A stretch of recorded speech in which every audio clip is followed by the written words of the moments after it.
So, what we're going to do today, okay, first I'm going to update Canvas with homework at the end of this class or sometime before Study Hall begins this evening. I'm kind of busy juggling a lot of things, but Canvas will be updated with new assignments for you all.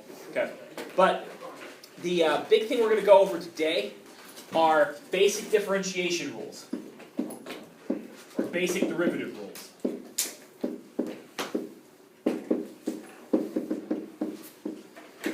Okay, so these are essentially going to be rules that we use to kind of aid us in figuring out derivatives.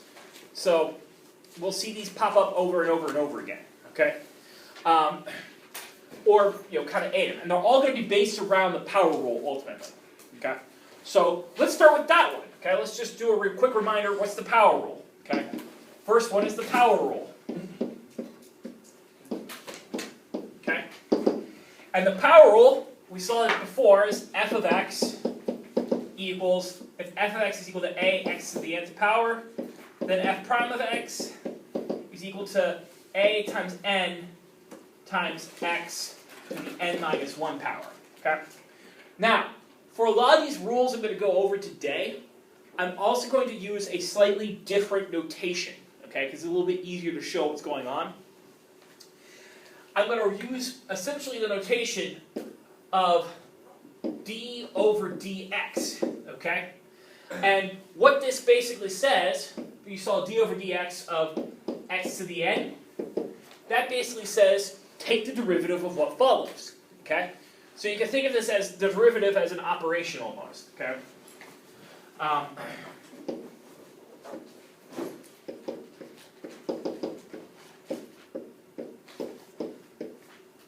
Doesn't quite work that way, but for our purposes today, we could treat it as such, okay? So, this is saying d over dx of x to the n is saying take the derivative of x to the n, and that comes out to be n times x to the n minus 1, okay? And so it's an alternate way of writing out this power rule, okay? Any questions about how this works right now? Nope? All right, good. Our next basic rule then, okay, has to do with constants, okay? You can call it the constant rule if you want to.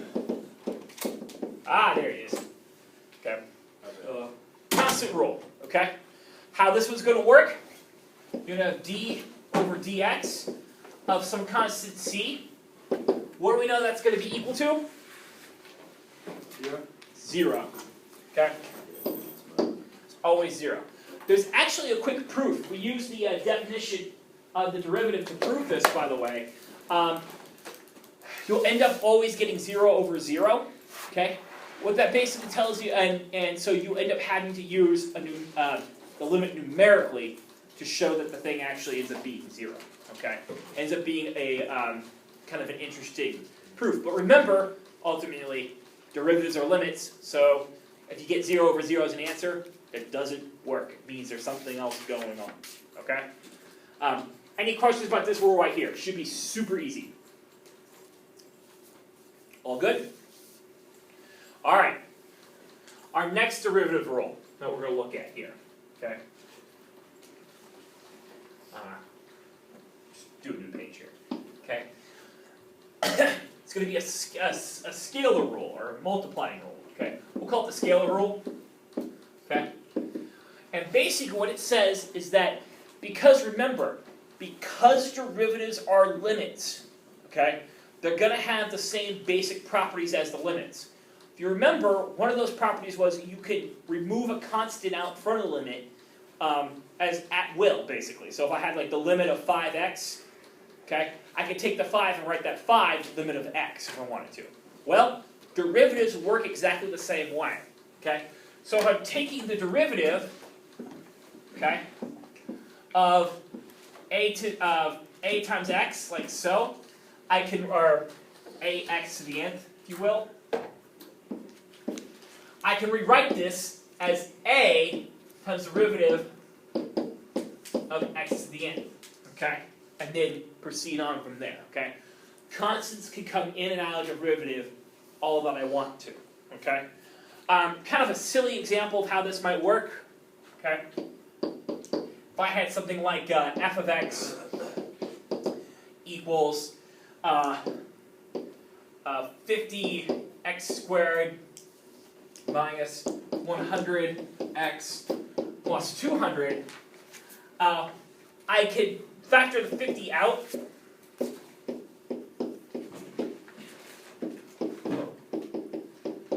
And then, when I do my derivative, okay, just do the derivative of this part right here. Actually, hold up, let me rewrite this. Hold up. Okay. Let's do it with this notation. Okay, it's a little easier to see.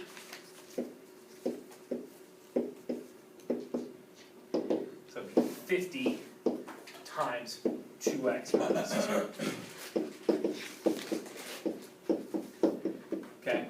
Now, obviously, for something like this particular example here, it's rather silly because it's easy enough to do derivative straight up here.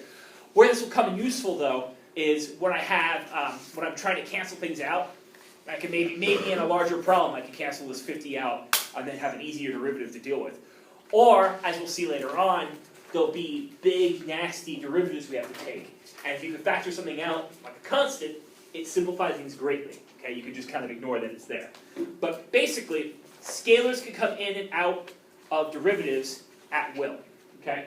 Any questions about that so far? All right, good. Our next rule, okay, has to do with adding and subtracting. Okay? Again, just like with limits, okay, if you remember with limits, if I had the limit of f of x plus g of x, scroll up, yeah.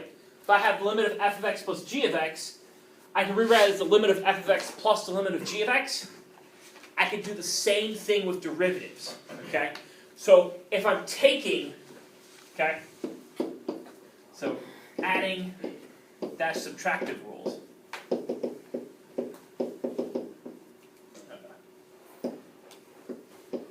Okay, so if I'm doing the derivative with respect to x of f of x plus g of x, or plus or minus g of x, it's like I do these derivatives separately.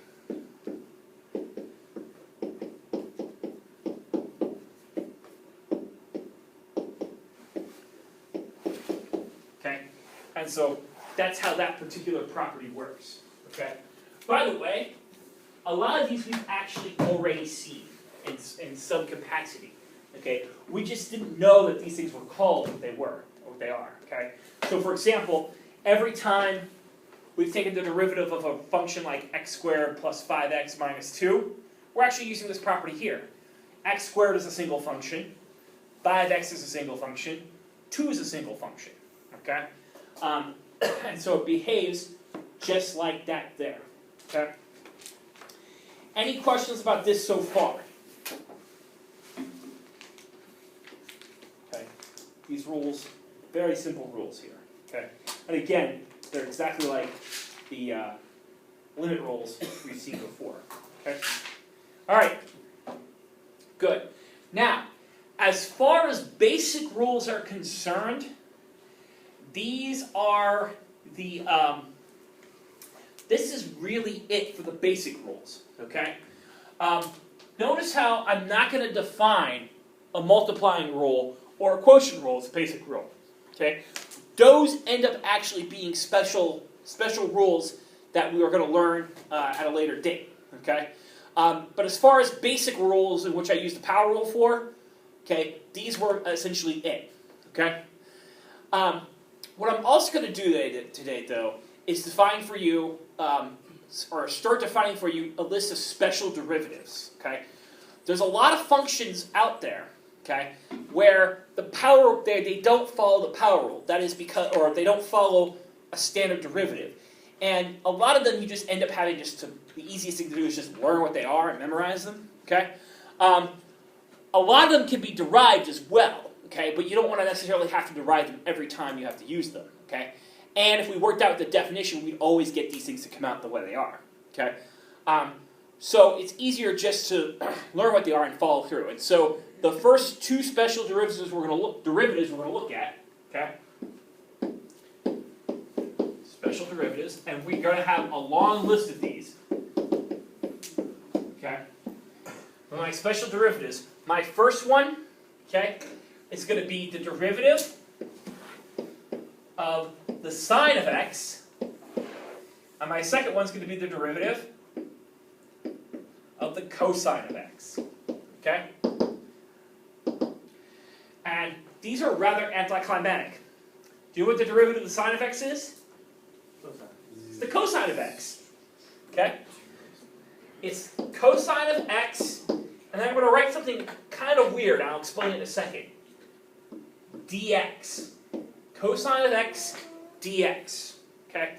I'll explain what the dx there is. Now, for the cosine of x, what do you think its derivative is? Tangent. Nope, not tangent. Close with the sine. Is it just the sine? Minus the sine. Okay?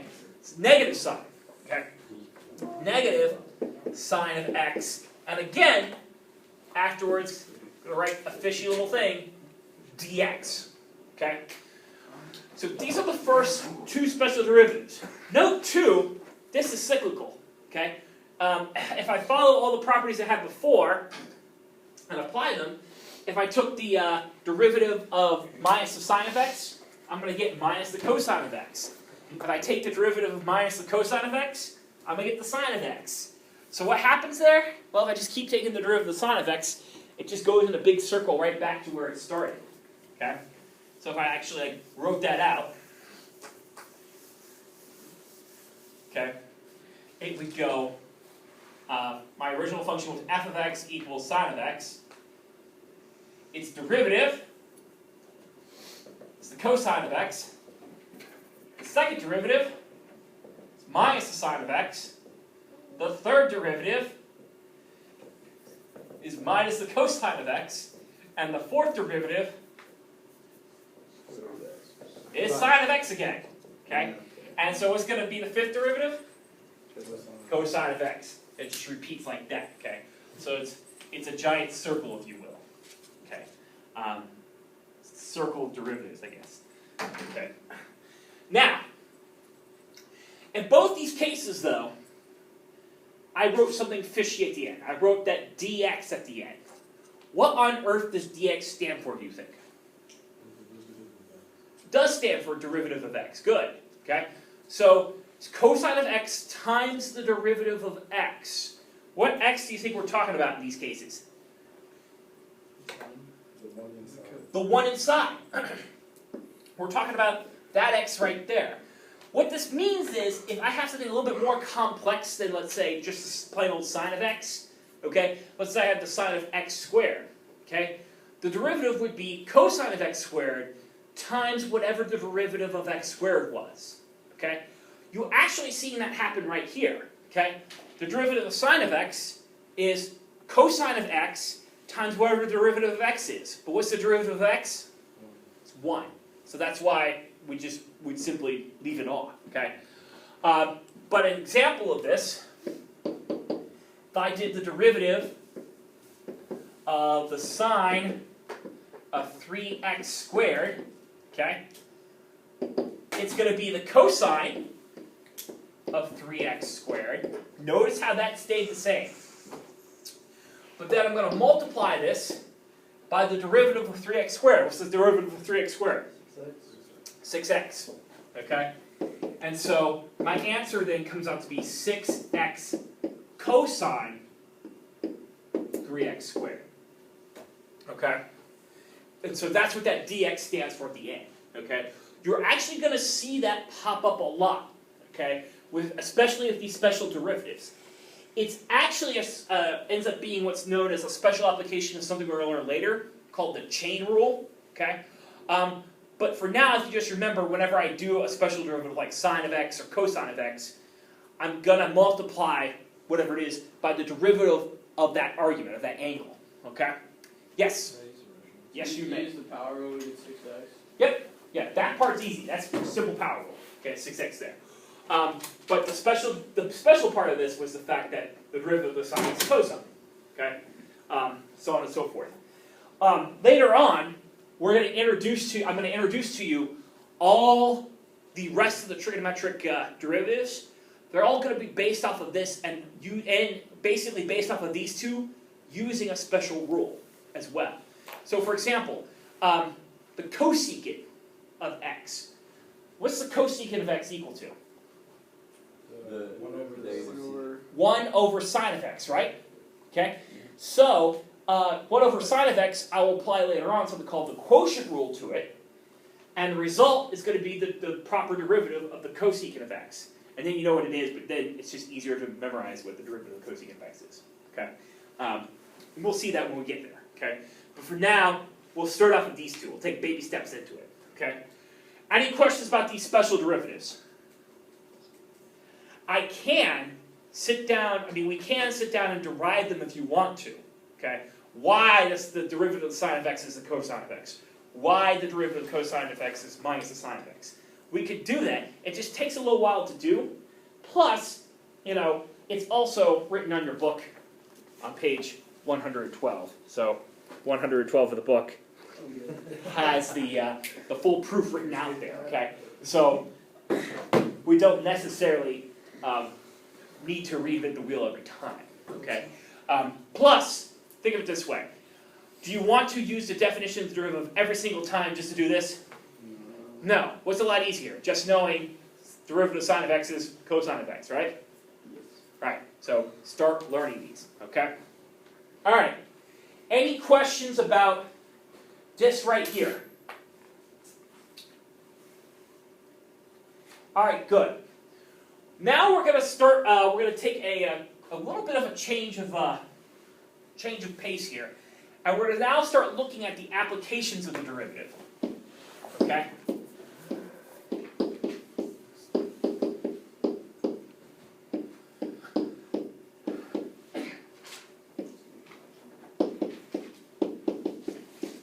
Okay. So far, what's the one application? What is the derivative? What do we use it for? Find the slope at a point or slope of a tangent line. Okay, those are kind of basically the same thing. Okay, so our first and primary application of the derivative is to find the slope at a point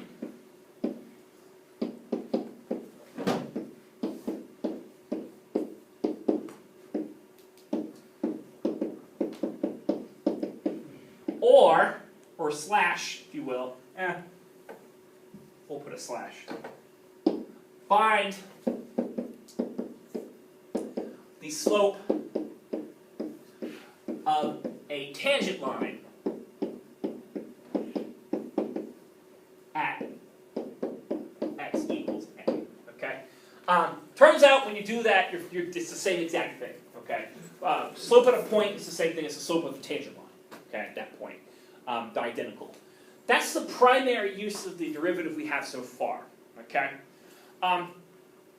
We can modify this sort of notion, all right, and have it work for us when we look at real-world systems. Okay, this is all well and good when when I'm talking about a function, a graph of a function on a piece of paper. Okay, if I'm talking about like f of x equals x squared plus 2. Okay, that's all well and good, but how often in life do you actually encounter f of x equals x squared plus 2 outside of math class?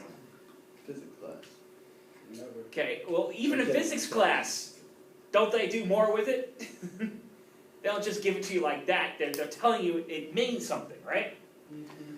And so the derivative ends up also meaning something, okay? And it actually can be used to represent a rate of change, okay?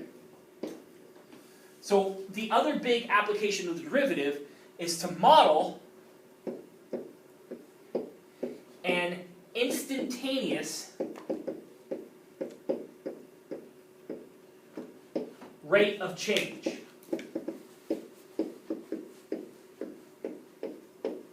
Okay? Often simplified to as IRC. Okay. All right. Now, what on earth do I mean by instantaneous rate of change? Okay. Well, to do that, we should probably talk about what rates of change are. So I'll let you take a second to copy this down. Everybody got it? Okay. Let's talk about rates of change.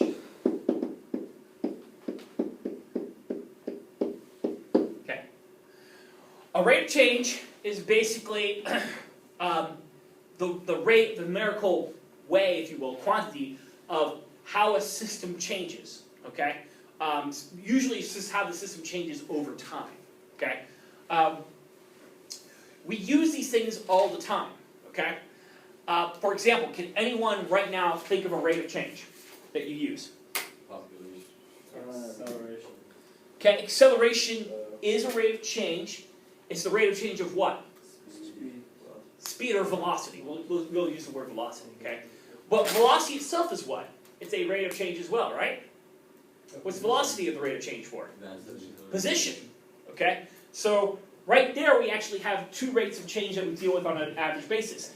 Velocity and acceleration. And in fact, okay, we're going to see this a little bit later, but I'm going to write to the side. You struck upon something very important, okay? In calculus, it turns out velocity is the derivative of position, and acceleration is the derivative of velocity, okay? So if we have an equation for position, we'll call it x of t. That's your position with respect to time. Okay? Its derivative is equal to velocity,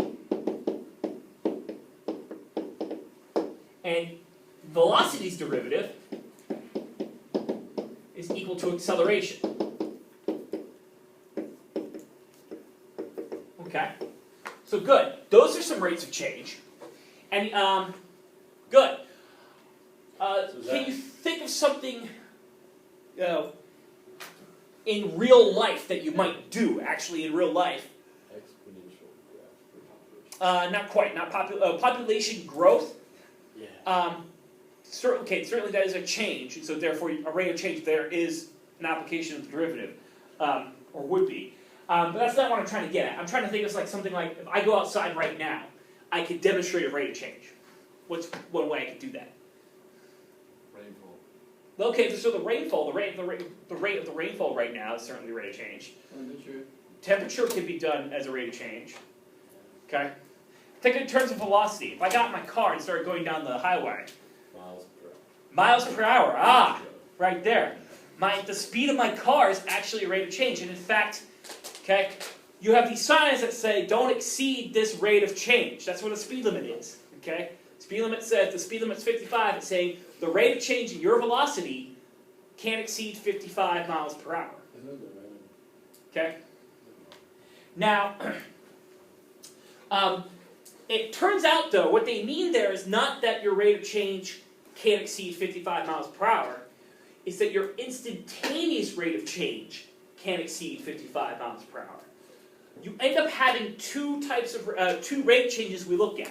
Okay, IRC, which is modeled after derivative, and the other one is called the average rate of change. Okay, so there's two rates of change. Okay, we have the average rate of change.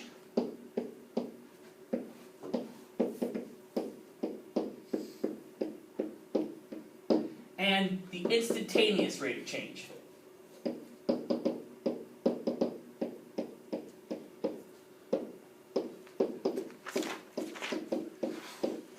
Okay? The instantaneous rate of change, called the IRC, can be modeled with the derivative.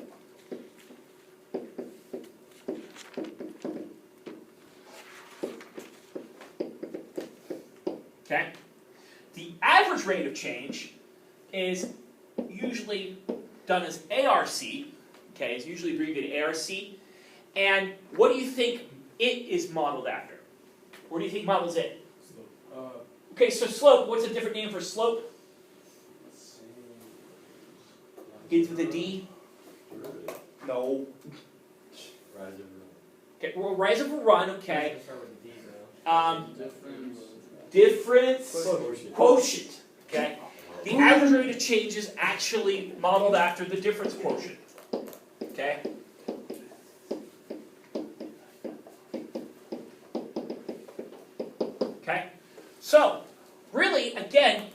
instantaneous rate of change is modeled after derivative, so it's like doing the limit of the difference quotient, which is what the average rate of change is. So if I apply the concept of limits to rates of change, I go from an average rate of change to an instantaneous rate of change. Okay? Basically, the difference is the average rate of change is how the system will change over a large interval. Instantaneous is how it's changing right now. Okay? Classic example of this. Okay? I used the speed limit example earlier.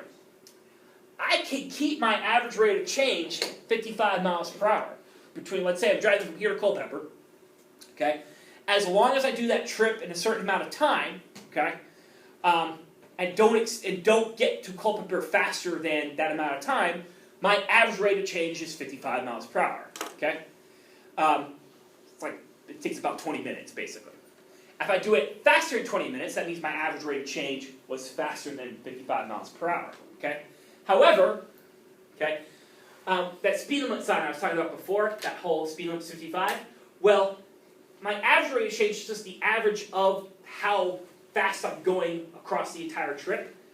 I could, for example, at one point, gun it and drive for like a very brief amount of time at like 100 miles per hour, and then at a different time, slow down to, let's say, 27.5 miles per hour. Okay? Well, if I'm gunning it at 100 miles per hour, am I breaking the speed limit? Yes. Because the speed limit's based off the instantaneous rate of change. Okay? So, average rates of change, they don't necessarily, they're just an average over a distance, okay, or over a time scale, or over an interval, if you will. So your instantaneous rate of change can change a lot in there, okay? But, so that's something to keep in mind. It's kind of a big difference between the two, okay? Any questions so far about how these things work, okay? So, oftentimes, when you're asked about rates of change, okay, you're going to be asked about, okay, you're going to be asked for either one of these two here, okay? So, I have differences then between velocity and acceleration, okay? I have average velocity, and I have instantaneous velocity. I also have average acceleration and instantaneous acceleration, okay? What would the difference be? One's happening at what?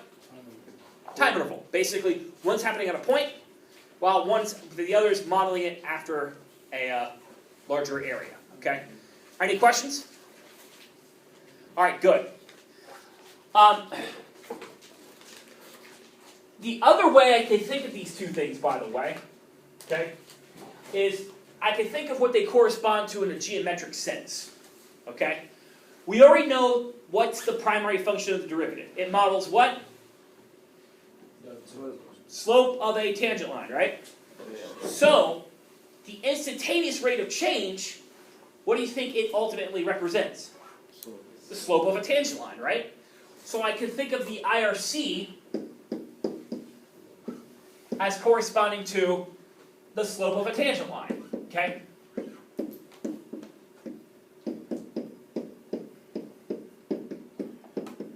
Okay?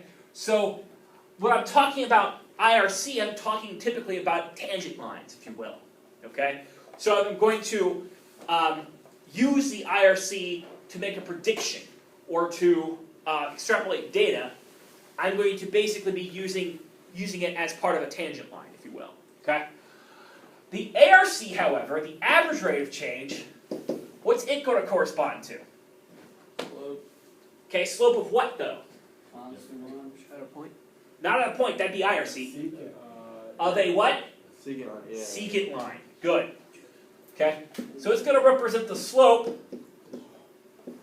of a secant line.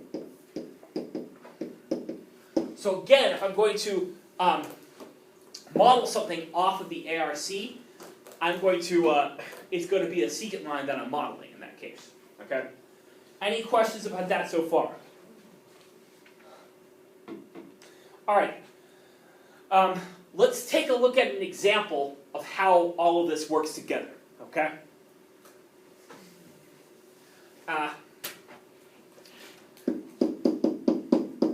Okay. A standard example that you'll see of these things that usually gets put as an AP question reads something like this, okay? The motion of a particle is determined by the equation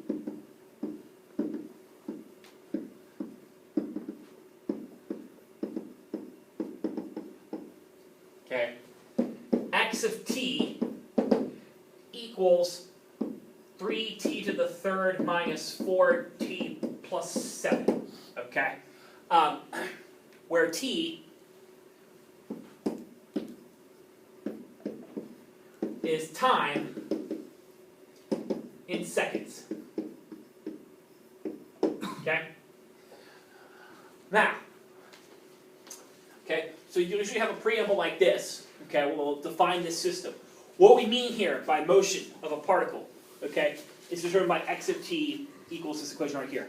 It's essentially saying, or it's rather the position of the particle, it's like how far to the left or right the particle has moved, okay?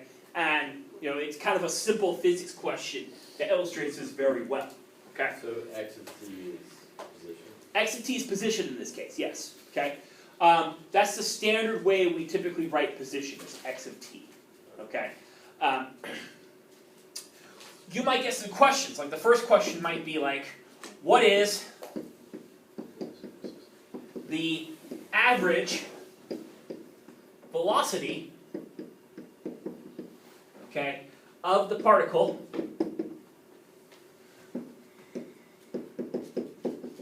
from t equals 1 to t equals 4, okay? Well, what I would do there is I would use the average rate of change equation, okay? I would basically plug this in to the difference quotient, get my answer. Okay, so this would be average rate of change, and the way it would be x of 4 minus x of 1.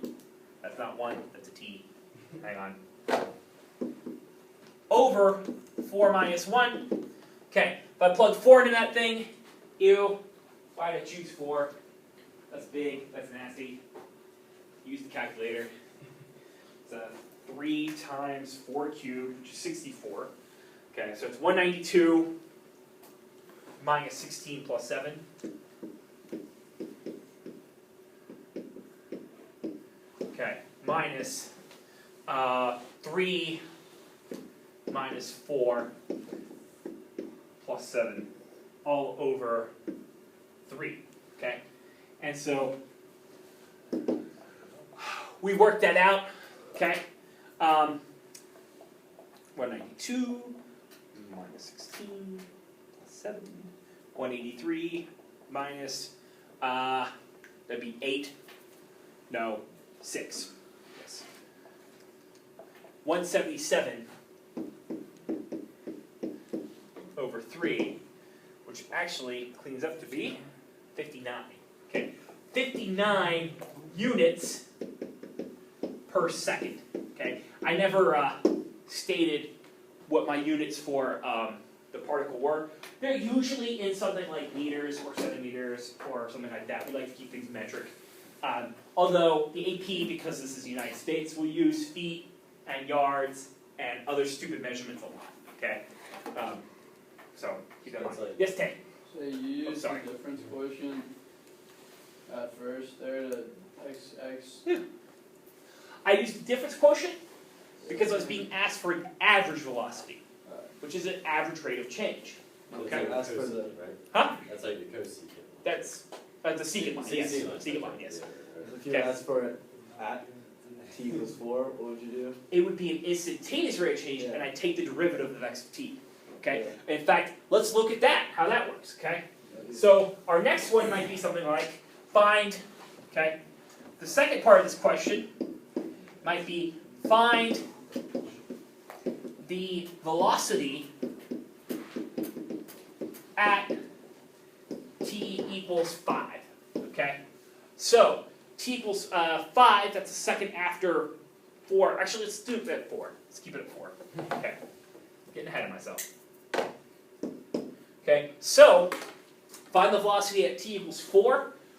Since I'm just given 1 point, and I'm still asking what the velocity is at that exact point, that means I'm looking for an instantaneous rate of change. Okay? You'll know the difference because if you're ever looking for an average rate of change, the word average will either be asked for or you'll be given 2 points. Okay? You'll be given an interval over which you want the rate of change. Okay? If you're only given a single point, that's always asking for the instantaneous rate of change. Is that clear to everybody? So, find the velocity at t equals 4. That means we want the instantaneous rate of change. So we're going to figure velocity, remember, is x prime of t. That's v of t. They're the same thing. Okay? Which in our case is going to be, let's see, 9t squared minus 4t, or minus 4, excuse me. Okay? According to our thing. Now we're going to evaluate that at 4. So v of 4 is going to be equal to that equation evaluates, so 16 times 9 minus 4. 140. Okay, and so we get our answer of 140 units per second. Okay, Where'd you get 9t squared minus 4? that's the derivative of x of t. So Did we already find that? that was given to us. So at the very beginning of the problem, our position formula was x of t equals 3t cubed minus 4t plus 7. Yeah. Velocity at a single point is the derivative. So we take the derivative of x of t, which according to the power rule should be 9t squared. Yeah. Okay, 3 times 3 is 9. Okay, minus basically 4, because the t goes away, and then 7 is a constant and disappears. So that's how I ended up with this answer here. Okay? So in the power rule, constants always disappear, right? Yes. Okay? Alright. And so that's how this thing would go. And we could take this a step further and say, okay, what's my acceleration for the system? And what's my, average acceleration? And what's my instantaneous acceleration? Okay? For average acceleration, I'm actually going to have to use the velocity formula. Okay? So I'm going to have to take the derivative to find velocity, or the formula for velocity, and then do the average rate of change formula to it. Okay? If I'm looking for instantaneous velocity, it's simply a second derivative. I just take the derivative twice. Okay. All right. Everyone see how the difference between IRC and ARC? Okay. And this ends up being a major use of the derivative, and one we're going to play around with a lot. Okay. All right. Good. All right. With that, I'll go ahead and post the homework on Canvas.